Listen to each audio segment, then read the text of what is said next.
episode of the ABCs of Simple Scrapbooking, I'm going to share with you why I never scrapbook without this envelope.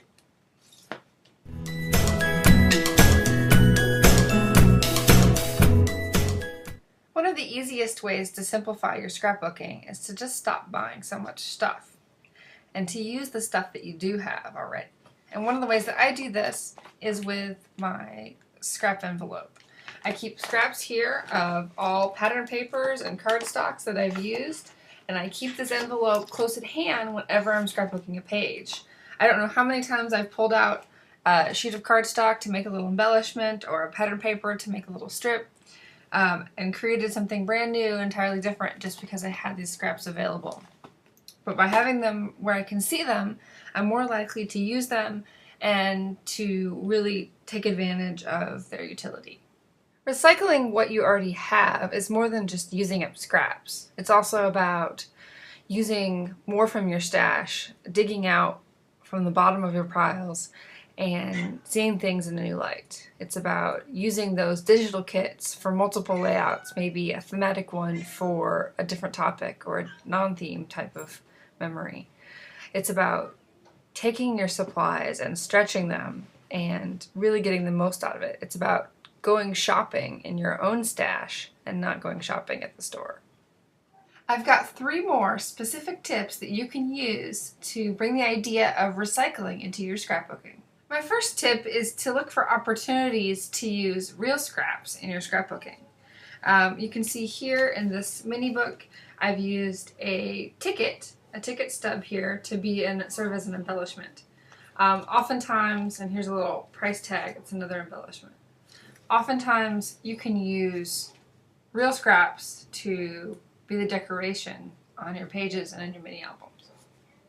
My next tip is to mix and match your supplies. And what I mean is to use them in different combinations than the way you purchased them. Maybe you purchased a Kit Club kit from a paper supply store, or maybe you purchased a digital kit from a single designer. Or maybe you even coordinated some supplies when you made your purchase at the online retailer or the local scrapbook store. I suggest mixing things up, mixing colors that you don't necessarily normally pick to go together, mixing themes, and trying to find new ways that you can get the most out of the supplies that you already have. My final tip is a bit literal here, talking about actual recycling. In fact, I almost called this video T for trash because I feel so passionate about getting rid of stuff that you're just not using. Right here I have my recycle bin. This is mostly office paper in it, but there is some scrapbook supply paper in there too.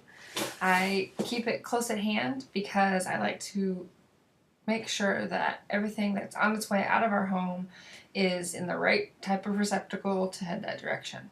I like to get rid of things, I like to throw away things and recycle things and give away things so that I am only keeping what is most important to me, what I'm using, what is useful, what is beautiful, and what really helps me enjoy my hobby. I feel really strongly about that, and that's one of the kind of foundational principles, if you will, of simple scrapbooking for me, is to recycle your supplies in terms of letting them out of your life when it's the time to do so.